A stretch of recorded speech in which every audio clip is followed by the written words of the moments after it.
안녕하십니까. 기쁜 우리 목장의 최효진입니다. 사실 전 아직 생명의 삶을 수료하지 않아 그 다음 과정에 있는 확신의 삶을 할 수 있는 자격 요건이 안 됐습니다. 먼저 생명의 삶을 마친 금수 언니가 신청하고 목련님이 함께하는 거라 두 사람이 동시에 같이 해보자 하여 또 교회가 아니라 가까운 곳에서 만나 한다기에 별 생각 없이 수락하였습니다. 근데 제 목소리가 왜 이렇게 떨리죠? 제가 손명순 목자님의 권유로 다운교회가 신설동에 있을 때, 그러니까 2000년도부터 출석하였으니 횟수로는 강산이 두어 번 바뀔 만큼의 시간이 흘렀습니다만 부끄럽게도 삶 공부를 해본 적이 없습니다. 늦은 나이에 터울이 많이 차이나는 아이들을 두다 보니 누구도 저에게 삶 공부를 강권하지 못하셨고 저도 육아를 핑계로 지금까지 잘 피해 올 수 있었네요. 주일날 간증을 통해 등록한 지 1, 2년 만에 부부가 초신자에서 전격적으로 목자 목료로 헌신하는 가정을 보며 제가 신기하게 느껴지듯 저 같은 사람이 있다는 것도 여러분에겐 그처럼 느껴질 것 같습니다. 어쨌든 그렇게 대수롭지 않게 여기고 받아든 확신의 삶책 서론글을 읽는 순간 왜 그렇게 제가 삶 공부를 깊이 했었는지 알 수 있었습니다. 잠잠한 그리스도인을 만나본 적이 있는가?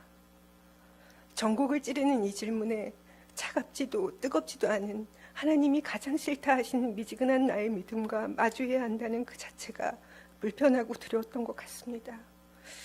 앞으로 계속되는 이러한 질문들을 제가 감당할 수 있을지, 덜컥 괜히 시작했나, 지금처럼 자타 인정하는 어린 신앙, 어떤 책임도 부담도 느끼고 싶지 않은 지금의 상태가 그렇게 나쁘지 않기에 잠깐 고민했었지만 한편으론 어릴 적부터 십수년간 신앙생활을 해왔다고 하면서 아직도 하나님에 대해 잘 모르고 다른 이에게 설명할 수 없다는 것이 한심하게 여겨져 마음을 다잡게 되었습니다. 그렇게 시작된 확신의 삶은 참으로 좋았습니다. 작년 3월부터 석정일 목사님이 예배 시작 전에 손그림을 보여주시면서 외워보자고 하셨던 것이 확신의 삶 내용이었습니다. 그냥 적혀있던 대로만 외웠던 손그림의 의미를 목련님이 미리 예습해오라는 숙제를 나름대로 충실히 해간 덕분에 만나서 설명을 듣고 좀 더 면밀히 깊이 있게 나누다 보니 보다 체계적으로 이해할 수 있었습니다. 저는 확신의 삶을 통해 크게 세 가지를 얻었습니다. 그 첫 번째는 예수님은 제 안에 거하시고 저와 늘 동행하셨다는 것입니다. 저는 지금까지 예수님을 제가 순종하고 닮아가야 하는 어떤 추상적인 대상으로 여겼던 것 같습니다. 일과를 공부하며 성경 말씀을 제 자신의 말로 써보면서 손바닥에 쓰여진 내재하시는 그리스도, 우리의 모든 것을 주관하신다는 것에 참 의미를 깨달았습니다.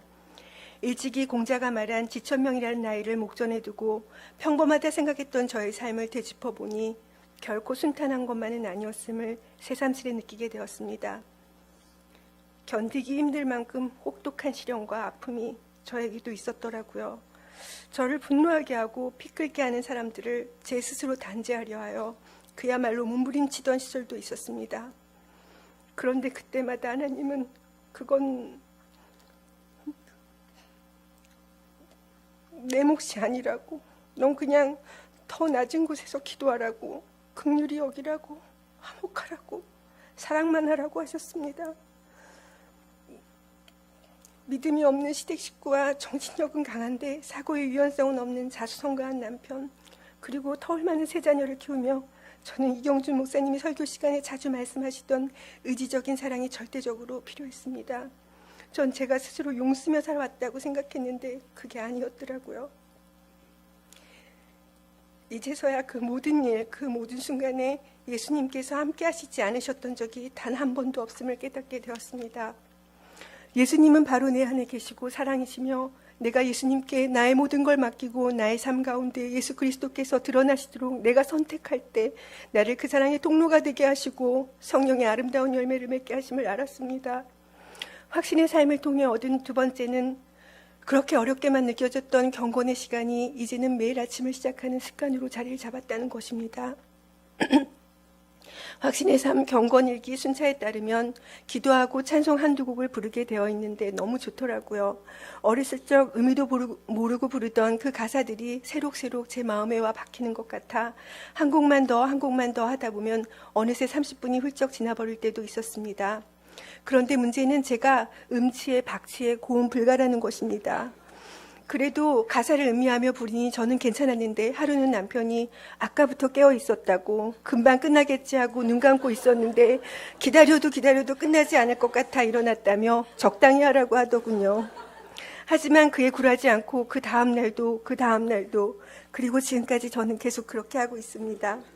남편도 이제는 자장가처럼 들리는지 코까지 골며 잘 잡니다.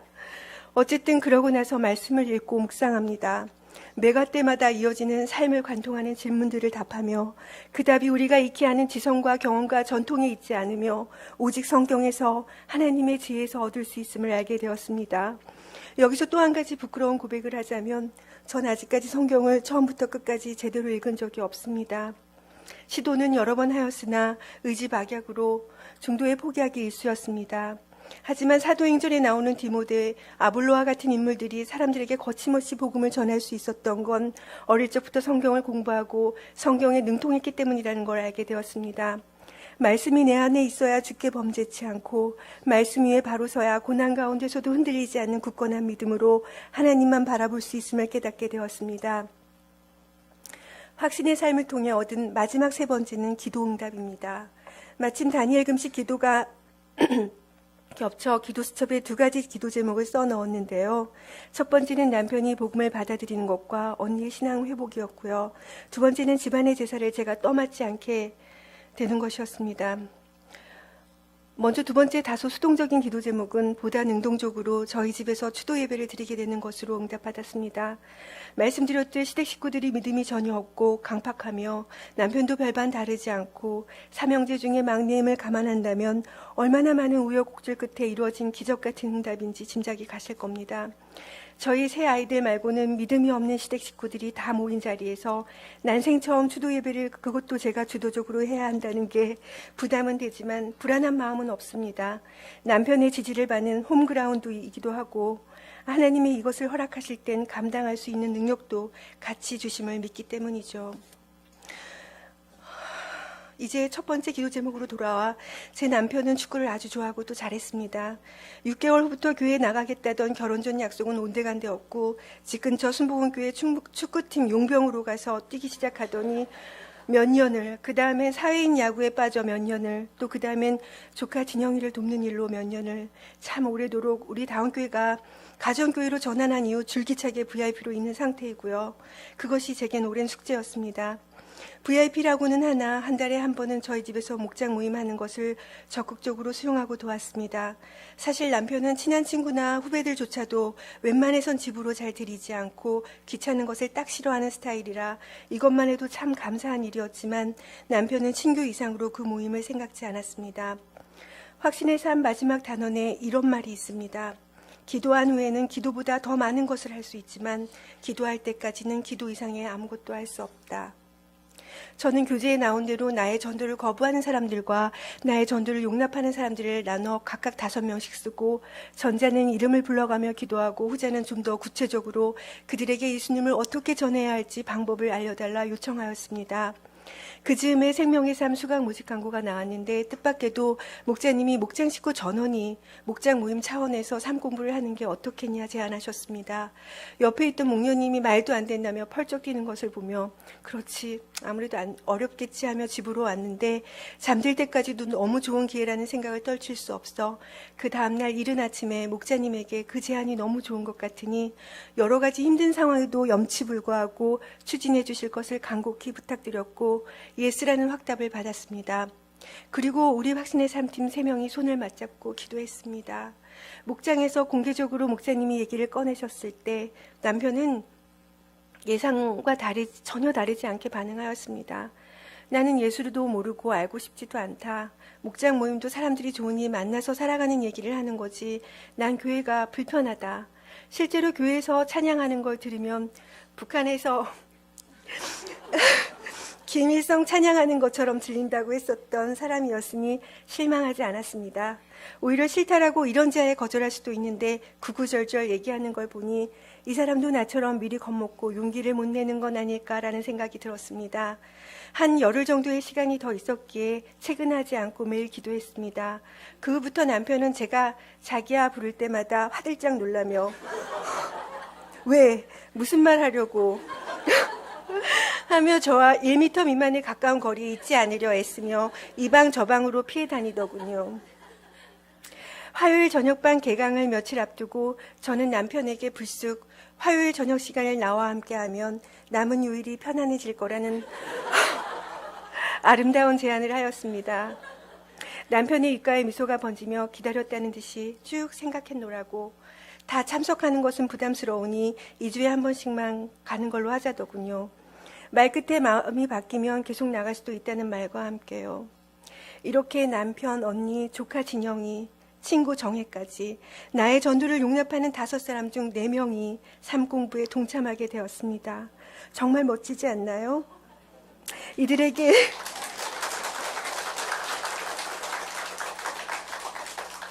이들에게 전화와 문자로 설득하고 답을 얻는 동안 기도하면 기도보다 더 많은 것을 할 수 있다는 것을 실감하였습니다.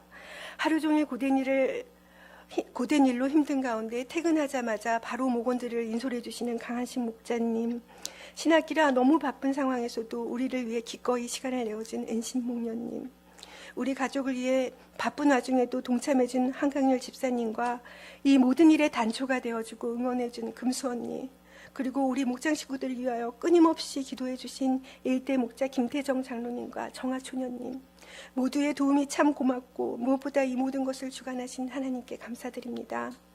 이제 석정일 목사님께서 책임져 주시겠다고 하셨으니 전 아무